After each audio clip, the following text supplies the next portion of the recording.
আলোচ্য বিষয় 2024 সালের সপ্তম শ্রেণীর দ্বিতীয় পর্যায়ক্রমিক মূল্যায়নের ভূগোলের প্রশ্ন এবং তার উত্তর। তোমার দ্বিতীয় পর্যায়ক্রমিক মূল্যায়ন আগামী আগস্ট মাসে অনুষ্ঠিত হবে। এই পরীক্ষায় তোমাদের পূর্ণমান থাকবে 25, সময় পাবে তোমরা 50 মিনিট। তোমাদের এর আগে আমি সেকেন্ড ইউনিট টেস্টে একটা সেট ভূগোলের প্রশ্ন এবং উত্তর করিয়ে দিয়েছি। এইটা তোমাদের সেকেন্ড সেটের ভূগোলের প্রশ্ন এবং উত্তর হতে চলেছে। তো দেখো, তোমাদের সিলেবাস নিয়ে যদিও আগের ভিডিওতে আলোচনা করেছি, আমি তাও একবার বলে দিই।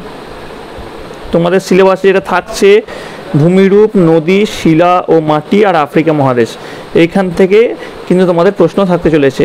তো দেখো, প্রথম যে প্রশ্ন, তোমাদের অনেকেই বলছিলে যে সাদা বোর্ডে একটু দেখতে অসুবিধা হচ্ছে, চোখের স্ট্রেন পড়ছে, এর জন্য তোমাদের জন্য ব্ল্যাক বোর্ড কিন্তু আমি নিয়ে এসেছি। তো ব্ল্যাক বোর্ডটা কেমন লাগছে তোমরা কমেন্ট করে অবশ্যই জানাবে। প্রথমে দেখো, ঠিক উত্তর নির্বাচন করো 1 গুণ 5। মালভূমির অপর নাম। তো মালভূমির অপর নাম অপশনে কী আছে দেখো, এ আছে টেবিল ল্যান্ড, বি আছে হিন্টারল্যান্ড, সি আছে পোল্ডার ল্যান্ড আর ডি আছে কম্পাউন্ড ল্যান্ড। তো উত্তর হবে কি? উত্তর হবে এ হচ্ছে টেবিল ল্যান্ড। তো এতে আমরা দাগ দিয়ে দেবো এ টেবিল ল্যান্ড। এ টেবিল ল্যান্ড হচ্ছে সঠিক উত্তর। এবার দেখো পরেরটা বলছে সাহারা মরুভূমি একটি মরুদ্যান হলো। অপশন আছে দেখো, এ হামাদা, বি হারমাটান, সি টিমিমন, ডি আছে সাইমন। তো এটার যেটা সঠিক উত্তর সেটা হচ্ছে সি টিমিমম। সি টিমিমম হচ্ছে সঠিক উত্তর। এবার চলে আসছি পরেরটা দেখো, 3 নম্বর। আফ্রিকার যে অংশে চীনদেশীয় জলবায়ু দেখা যায়, তো কোন অংশে দেখা যায়? উত্তর পশ্চিম নাকি উত্তর পূর্ব নাকি দক্ষিণ পশ্চিম নাকি দক্ষিণ পূর্ব উপকূল অঞ্চলে? তো অপশন হবে, উত্তর হবে ডি দক্ষিণ পূর্ব উপকূল অঞ্চলে। দক্ষিণ পূর্ব উপকূল অঞ্চলে এটা হচ্ছে তোমাদের সঠিক উত্তর। বোঝা গেল?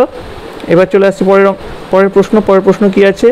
মাটির দানার মধ্যে ফাঁক কম থাকে কোন মাটিতে? কোন মাটির দানার মধ্যে ফাঁক কম থাকে?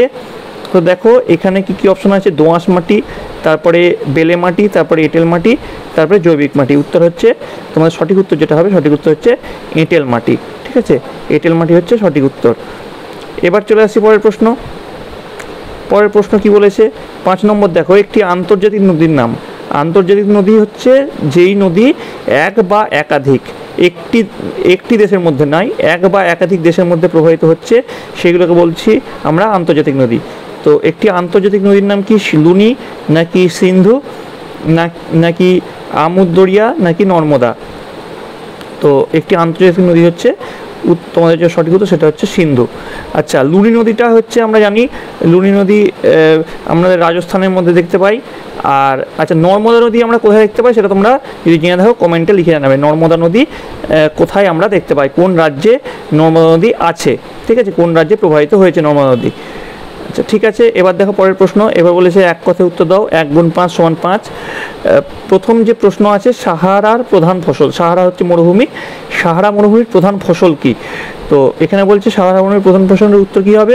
সাহারা মরুভূমির প্রধান ফসল হচ্ছে খেজুর। খেজুর হচ্ছে সাহারা মরুভূমির প্রধান ফসল। পরের প্রশ্ন দেখো, আফ্রিকার কোন নদী দুবার নিরক্ষরেখাকে অতিক্রম করছে? তো আফ্রিকার উত্তর হবে কঙ্গো নদী। আফ্রিকার কঙ্গো নদী 2 বার নিরক্ষরেখাকে অতিক্রম করেছে। তারপর দেখো 3 নম্বর, কোন শিলায় স্তর দেখা যায় না? আগ্নেয় আর রূপান্তরিত এই দুটো শিলায় কিন্তু স্তর দেখা যায় না। আচ্ছা, আরেকটা যেটা তোমাদের শিলা আছে, সেই শিলাটার নাম কি? পাললিক শিলা। তো পাললিক শিলায় কিন্তু স্তর দেখা যায়। পাললিক শিলায় স্তরটা এই কারণে দেখা যায় যে পাললিক শিলায় বিভিন্ন স্তরে নদীর তলায় পলি জমে কিন্তু পাললিক শিলা, বা নদী বা সমুদ্রের তলায় পলি জমে পাললিক শিলাটা তৈরি হয়েছে। তার জন্য কিন্তু পাললিক শিলায় স্তরটা দেখা যাচ্ছে। ঠিক আছে, এবার দেখো পরের প্রশ্ন। দেখো, নদী, বায়ু, হিমবাহ প্রভৃতির দ্বারা যে ক্ষয়, সেটা কোন শক্তির দ্বারা নিয়ন্ত্রিত? তো এটা হচ্ছে বহির্জাত শক্তি। এবার বলছে সি, দেখো অনধিক 30টি শব্দ উত্তর দাও। 2 গুণ 2 = 4।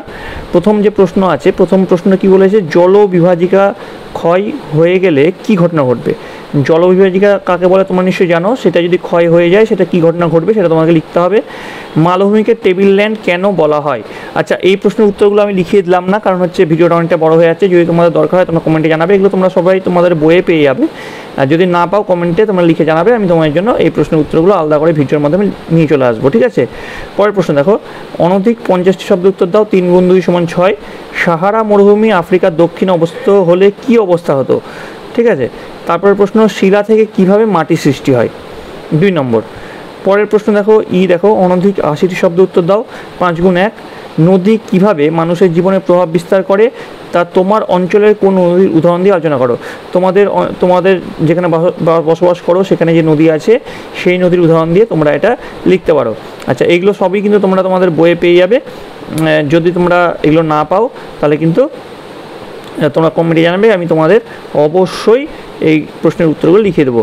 আচ্ছা, এই হচ্ছে তোমাদের সেকেন্ড সেটের ভূগোলের প্রশ্ন উত্তর। তোমাদের যদি আরও এক সেট দরকার হয়, মানে তোমাদের যদি সেট 3 দরকার হয়, তোমরা কিন্তু কমেন্টে জানাবে, আমি তোমাদের জন্য সেট 3 নিয়ে আসবো। ভিডিওটা ভালো লাগলে অবশ্যই কিন্তু একটি লাইক করবে, ভিডিওটা শেয়ার করবে এবং অবশ্যই তোমরা নিচে কমেন্টে জানাবে ভিডিওটা তোমাদের কেমন লাগলো, আর কে কোথা থেকে দেখছো অবশ্যই কমেন্টে জানাবে। তো তোমরা ভালো করে সকলে পড়াশোনা করো, পরীক্ষা আসতে কিন্তু বেশি সময় নেই, তোমরা সকলে ভালো করে মন দিয়ে পড়াশোনা করো। তাহলে ভিডিওটা এখানেই শেষ করছি।